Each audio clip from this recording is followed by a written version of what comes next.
Good morning and welcome to My Catechism. I'm your talk show host, Father Lucas Inoc.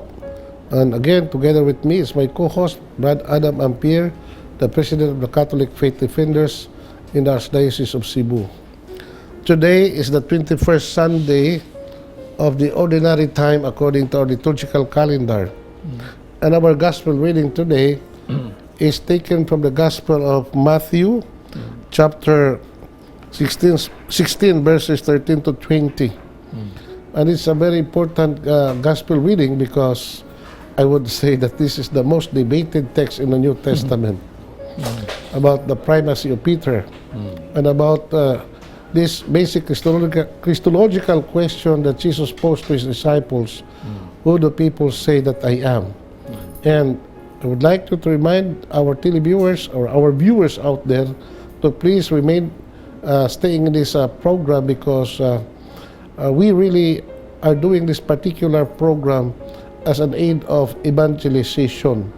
It's a form of evangelization through the scripture, through the gospel, because we know that the Bible is the basic book on catechism.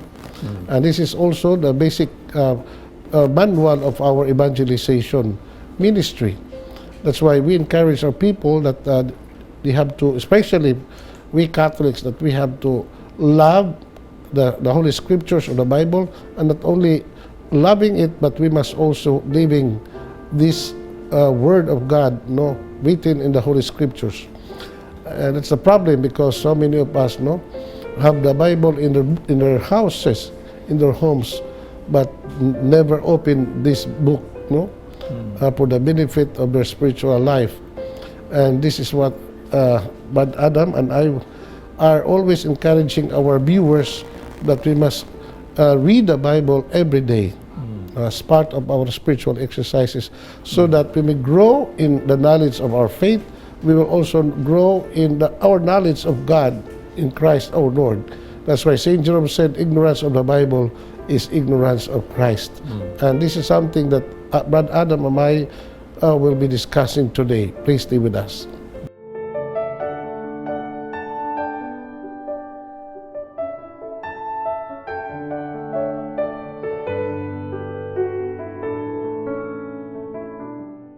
Good morning again, and may buntag, Brad Adam, may buntag sa atong mga viewers, sa atong mga kaigsunan na kanunay nag-uban ka nato nining atong programa via social media. Brad, speaking about the Bible, ning atong i-emphasize as a way of introduction nining atong program karon adlaw. Nga magyud nga kita mga Katoliko, di ba gyud kaita, we're not fan of reading the Bible. Sabi, what is wrong with us? In my own observation, Brad, many of us Catholics are already comfortable with what they learn. The basic catechism, the basic knowledge of our Christian religion. Para nila, there's no more need of studying more. There's no more need to read the Bible because it's enough that they go to Mass every Sunday and they have to listen to the homily of the priests. It's enough that they have to pray every day and that they have to live a good Christian life. So, kanang pagbasa sa Biblia, kapoy na kayo na. It takes much of their time because they have so many activities, they're so busy.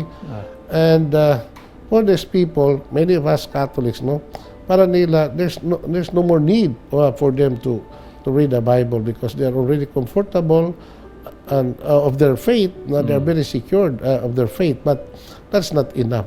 According to the book of Prophet Isaiah chapter 2, being on, my people are perishing for lack of knowledge. And what kind of knowledge that these people should have? It should be a knowledge on the Word of God. That's why we need to really go back to the sacred scriptures to deepen our knowledge of faith, deepen our knowledge of God, because the sacred scriptures is one of the channels of divine revelation. The other one is the sacred tradition of the church, plus we also add the magisterium, Magisterium. And also even liturgy. That's also can be added in our what you call sources of faith. Unya Brad, kanang, na nga, karon na mga tao nga, lamin ito mga Katoliko, wa kayo na hatagi na ito priorities sa atong life. No? Except those who are really studying the Bible sincerely, those mga Katoliko, Brad, nga nagtuon gyud sa balang kasulatan, no? Like mga catechist in the university, in the schools, in the colleges, no? And some of our catechists, no? And our members of the CFD, mao na sila matawag nato nga very die-hard kayo sa ilang pagbasa ug pagtuon sa balang kasulatan. During the time, Father, ni Pope John Paul II, iyang gungikuan sa during 1990s, no, matud pa niya, every Catholic must read the Bible at least 15 minutes a day. 15 minutos lang di ang iyang gawhag niya daily. So muna nga tingali during the time murag init pa tingali mga Katoliko basa-basa og balaang kasulatan, because it is really the request of the Pope na basa gid tag kining Bible, pero lagi sagad atong makuan karon, atong maobserbahan karon, murag dili gid priority ang pagbasa sa Holy Bible. At na Brad, no, it's not only John Paul II ang nag-encourage nato, but since the time immemorial, we are encouraged by the church to read the Bible regularly as much as possible every day. And in fact, the church attaches partial indulgence for those who read the Bible at least 10 or 15 minutes a day. So mao na ang benefit, ang spiritual benefit kung kita magtuon, magbasa sa balang kasulatan. Mao na nga karon, Brad, panahon na based on what we said, no, nga it's not the priority of most of our people, Catholics, nga magbasa sila ng Bible, magtuon sila, because they have so many concerns, so many activities, so many things to do. Nga murag para nila an added burden sa ilang kinabuhi nga magbasa pa Biblia. Anyway, naraman na niya, gusto sila mo abli, makabasa man sila. But again, even as, no, kami mga pare, Brad, no, ako, I'm trying to read the Bible every day, but there are also times nga listen gyud kaayo, no, because we have our daily prayer, no? We have the breviary, we also have personal devotion, no? Going to the Blessed Sacrament, praying the Rosary, and other devotions. Busa nga ako sa kong kabahin lang ni Brad, no, I try my best to just read some passages of the Bible, especially the Gospel reading this coming Sunday, so that by the time nga magbisa ako, I would be much prepared, no? Dahil man nga gitawag remote preparation for our homily. So this is what we call remote preparation. That means you have to read the Sunday Gospel reading Monday pa, no? Monday, Lunes pa, Brad, no? We have to read the Gospel reading next Sunday. Aron nga, by the time we celebrate Mass, we are much prepared, no? Kaysa mumisa na ka dito, tindog ka sa altar, sa pulpito, o pa ibang pagbasa sa Gospel ng adlaw. Pero kan daily ninyo nga kwande, daily nga among daily Mass, of course, we read the Bible, we read the Gospel, no? Pero it's different from kada magbasa ta sa scriptures in the liturgy. Lahi po na kung magbasa ta sa scripture by our gitawag nato personal devotion. And for students in theology, Brad, no, so they have no choice but to read the Bible, especially every day. Yes, because no, how could they pass a subject if they don't study the Bible? No? So because the Bible is the basic book on theology. No? O na nga kaning tanan mga theological discussion ito, Brad, kani mga theological literature nga gisuwat sa mga authors, Brad, are biblically based, no? So our theology should be based on the Bible. Ano man, the main source of our theology is the Bible. Of course, as we have said, other sources is the sacred tradition, the magisterium, and the liturgy. Una siya nga, I always emphasize to my students in the seminary, Brad, no? If you know your Bible, and if you also master your catechism of the Catholic Church, you will be the best theologian. Mao gina, Brad. Kining duha tandem yun dati. If you have a deeper knowledge on Scripture and the catechism of the Catholic Church, you would be one of the best theologians in this world. So, mga brad, so karon brad, ito na basahon ng atong Sige, ebanghelyo, Father. no? Okay. The Lord be with you. And with your spirit. A reading from the Holy Gospel according to Matthew. Glory to you, O Lord. At that time, Jesus came to Caesarea Philippi. He asked his disciples, "Who do people say that the Son of Man is?" They said, "For some of them, you are John the Baptist. For others, Elijah or Jeremiah or one of the prophets of old." Jesus asked them, "But you, who do you say that I am?" Peter answered, "You are the Messiah, the Son of the living God." Jesus replied, It is well for you, Simon Bar-Jonah, for it is not flesh or blood that has revealed this to you, but my Father in heaven.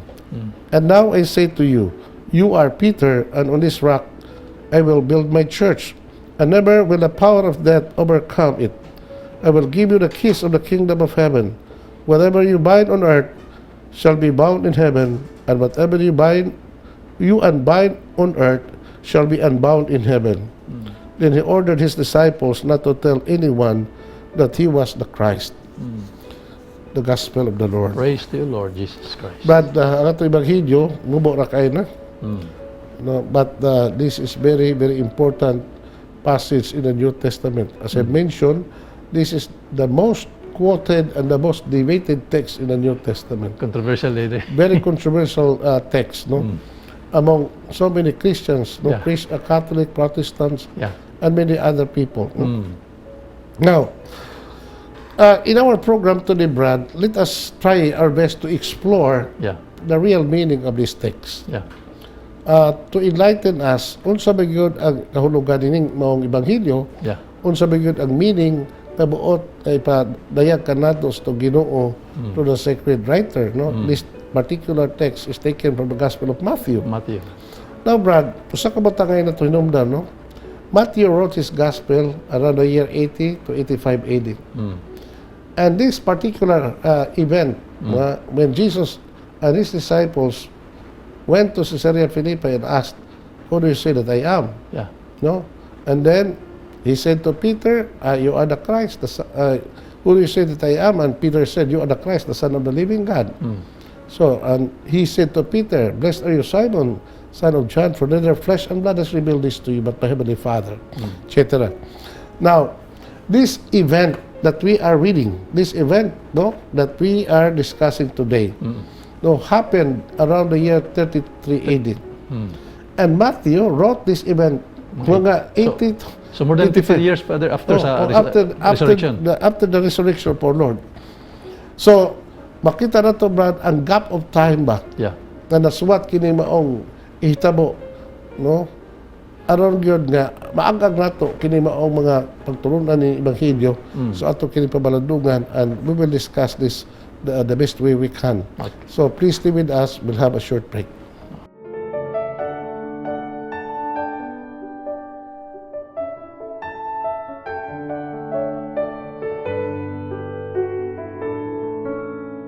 Thank you for staying with us. Brad Adam, ato nang padayunon kining pag-tuki nato sa ebanghelyo karong adlaw, no? From the Gospel of Matthew, chapter 16, verses 13 to 20. Now, before I make my own commentary, Brad, I'm sure you're very familiar of this passage, no?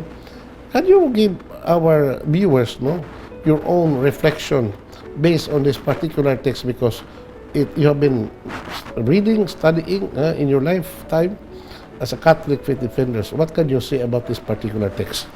Kanang 16:18 yun sa Matthew, Father, atong gibasa ron, mao ginay kanang kuan gyud kay controversial kay nga kuan nga text or verse tungod kay tanan nga mga relihiyon, tanan nga mga sekta, about 45,000 Christian denominations throughout the world using and quoting that particular verse in Matthew chapter 16 verse 18.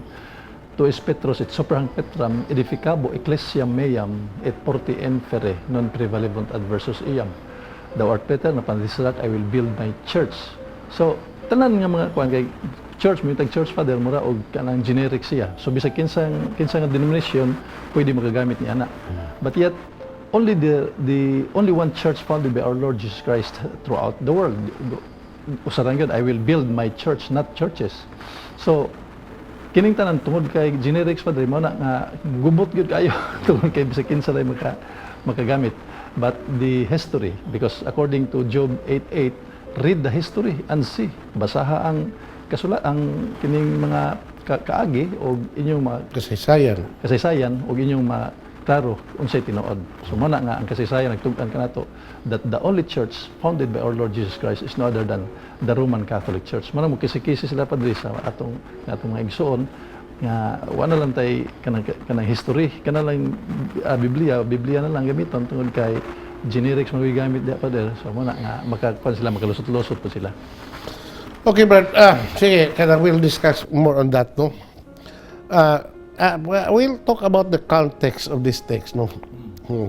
Mingo din at that time, Jesus came to Caesarea Philippi. He asked his disciples, who do people say the Son of Man is? Now, where is Caesarea Philippi? Now, why of all places in Israel did Jesus say this particular question, who do people say that I am? Why nga in Caesarea Philippi? Wagi lang utana na, Brad. No? Why not in Jerusalem? Why not in Jerusalem?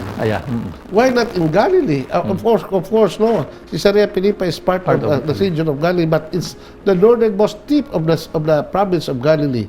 No, it is it's a town, no, next to the border between Israel and Syria. Now, why did Jesus came into that place? Why did he go to that place ba? What we do not know. We do not know, Brad. Nga no yun. Pero there must be a reason. Nga naman nga dito. Now, ang trabawan ba, Caesarea Philippi is a town named after Caesar, the Emperor of Rome. And the old name is Philippi in honor of King Philip, the father of Alexander the Great, because once upon a time, Israel and Syria used to be part of the kingdom and empire of Alexander the Great. No? So, to honor his father, Philip, no, he called this town Philippi. Then later on, no, during the Roman time, I think it was Herod to honor his patron, the Emperor of Rome. He added Caesarea, the Caesar. Okay, so it's called Caesarea Philippi. Okay.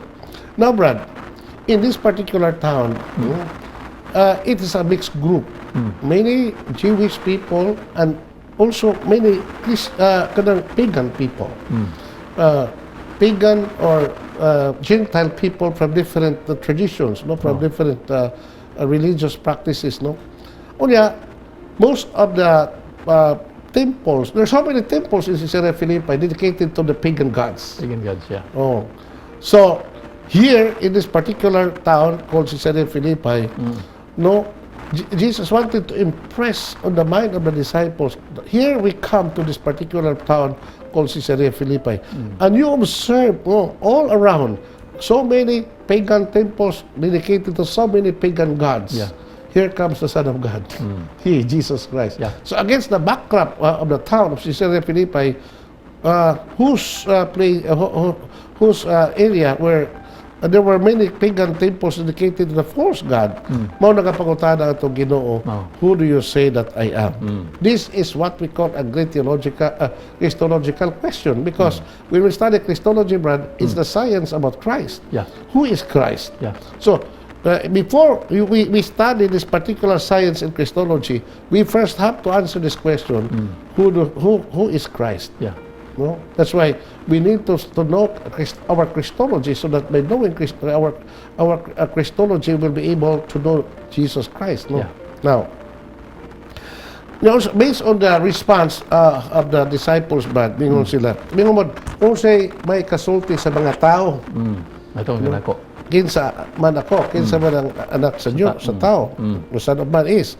Mingon sila, some say you are John the Baptist, others you are Elijah or Jeremiah, or one of the prophets of old. So mao na ang pag-ila sa mga tao sa itong Ginoo. Yeah. So ito pa kasulti, Brad, despite sa iya mga milagro, despite the many miracles and all the teachings that Jesus proposed to the people, makita nato nga their knowledge about Christ is very insufficient. Yeah. If not real knowledge good, no? Kaya si Jesus di maging sa one of the prophets of old. He was not Elijah, he was not Jeremiah, he was not John the Baptist, no? So, makita na ito, Brad, nga, ang mga tao, no? Even these people who followed him still did not recognize the real identity of our Lord. So, again, he asked the same question.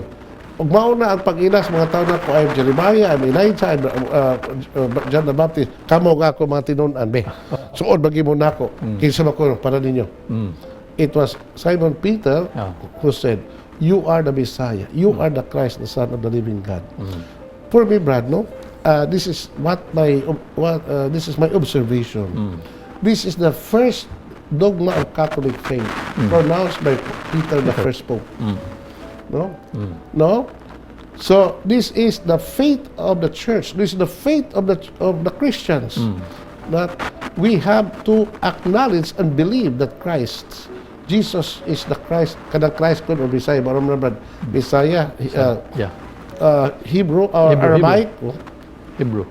Or Hebrew or Aramaic, and Christ is Greek, no? The translation in English is the anointed, no? So, you are the Christ, you are the Messiah, you are the anointed Son of the living God. Kunya, sakto gining tubag ni Pedro, Brad. Wa gini sobra, way kuha ang iyang perfect gining tubag ni Pedro. And this is, I would say, not just an answer to the basic question of our Lord, who do you say that I am? But this is a proclamation of faith. A profession of faith, pronounced by the mouth of Peter in behalf of his fellow disciples. No, you are the Christ, the Son of the living God. Okay. Now, what was the response of our Lord with that profession of faith of Peter? Jesus replied, "It is well for you, Simon Bar-Jonah, for it is not flesh or blood that has revealed this to you, but my Father in heaven." So, di man si Pedro aning di man siya nakakat o na di mo pagtununan, Brad. How come that Peter made this pronouncement, made this act of faith, no? Acknowledge Jesus Christ as the Son of God. Matong sa Ginoo, bulahan ka Pedro. Because kining maong truth, kining maong kabatuoran, wala magikan ni bisan kinsang tao, flesh or blood, meaning matao. No, kundi gikan sa kung amahan nga tuas langit. That means that this is a special revelation of the Father to Peter. Ano man? There must be something in Peter that of all other disciples, siya ramang gid ang hatagan nining revelations amahan. No? Of all other disciples, but siya ramang yun. So that means in the plan of God's salvation, there must be something in Peter. In the plan of God, why He revealed this to Peter alone. And this is something that we have to discuss more. So please stay with us.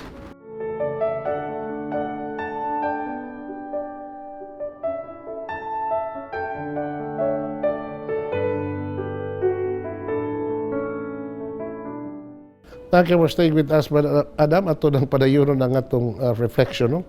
So, again, we say that why of all the disciples of our Lord, it was Peter who made this profession of faith. No? Why not in among the disciples of our Lord, after Peter making this profession of faith, Jesus addressed this particular passage, which is very, very important. Ningon siya, and so I declare to you that you are Peter. And upon this rock, I will build my church, and never will the powers of death overcome it. I will give you the keys of the kingdom of heaven. Whatever you bind on earth shall be bound in heaven, and whatever you unbind on earth shall be unbound in heaven. Then he ordered his disciples not to tell anyone that he was the Christ. But morning. So after making the profession of faith, no, you are the Christ, the Son of God, immediately Jesus declared, you are Petrus. You know, Brad, ang nga ni Pedro, Brad, is Simon. Simon maging siya. And he changed the name of Simon to Peter. So in the olden times, Brad, no, especially in the Old Testament period in Israel, no, if somebody is given a particular what you call task or mission by God, he would always change the name of that person. No, commensurate to the task nga iyang nadawat kay Ginoo. Pero Abraham na siya. You know, it was changed into Abraham because he was to be the father of all nations. No, Jacob, Israel, and so on and so forth. No, Sarai. Okay. So one of the examples, the Brad. No, so kini is a metaphor, Brad. No, this is a metaphor used, no, by the writers of the Bible. In order to demonstrate what would be the task of that particular person that God gave to that person. Okay. So, Jesus intended to build a church. And one of the one of the image of the church is like a building. Of course, there are so many names of the church. The church is the people of God. The church is the mystical body of Christ. The church is an assembly gathered together. Or ecclesia, no? The church is the bride of Christ, no? The church is the house of God. So many pictures, sheepfold, etc., etc. Now, in this particular context, Brad, no, our Lord wanted to impress on us that this particular church is like a building. And in the building, Brad, there is what we call the foundation. Ang foundation, nga mao ang batong patukuranan. Okay. Boulder. You are the Christ, you are Peter, and upon this rock I will build my church. No? So, matawag na to, Brad, nga, Jesus really intended to build His church like a building.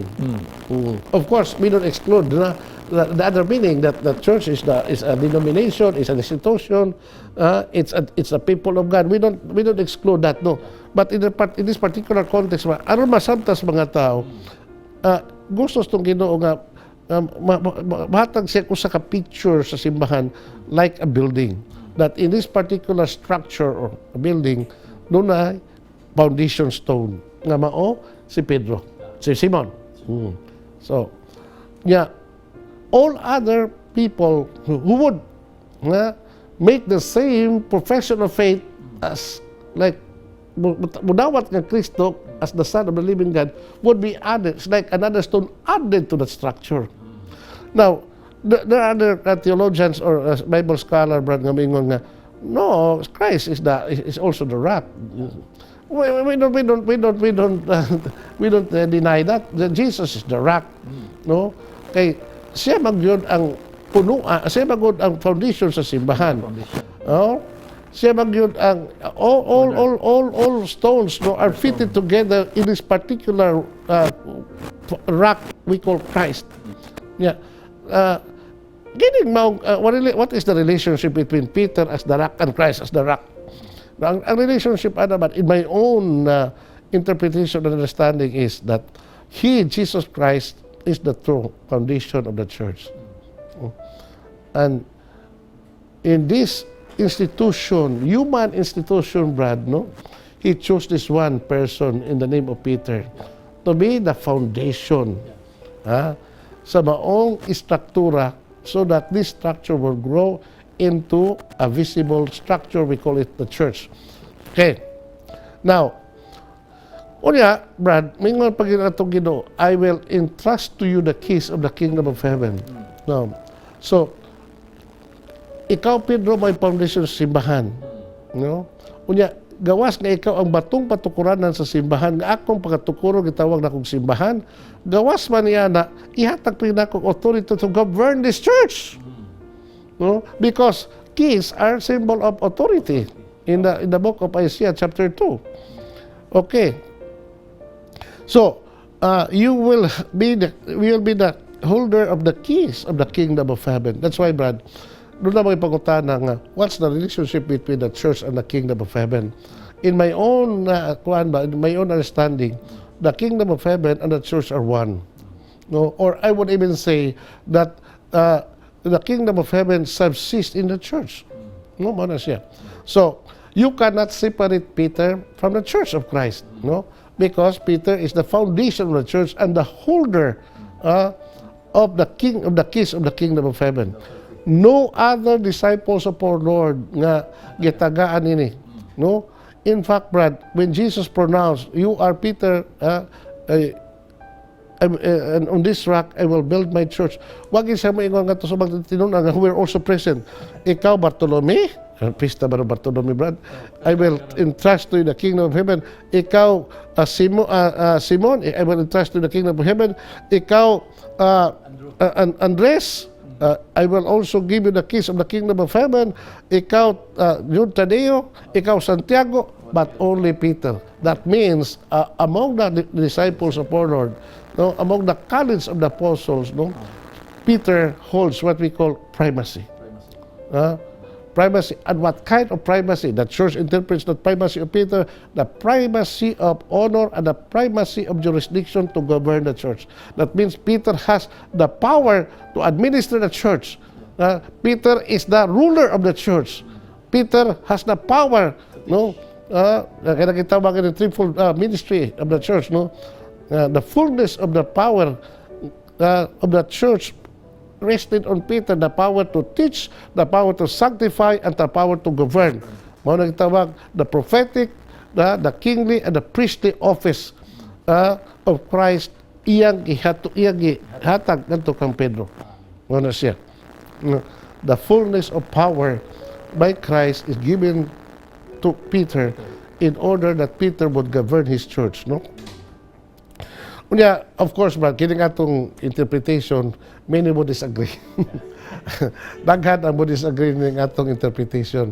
Kay para nila, si Pedro lagi,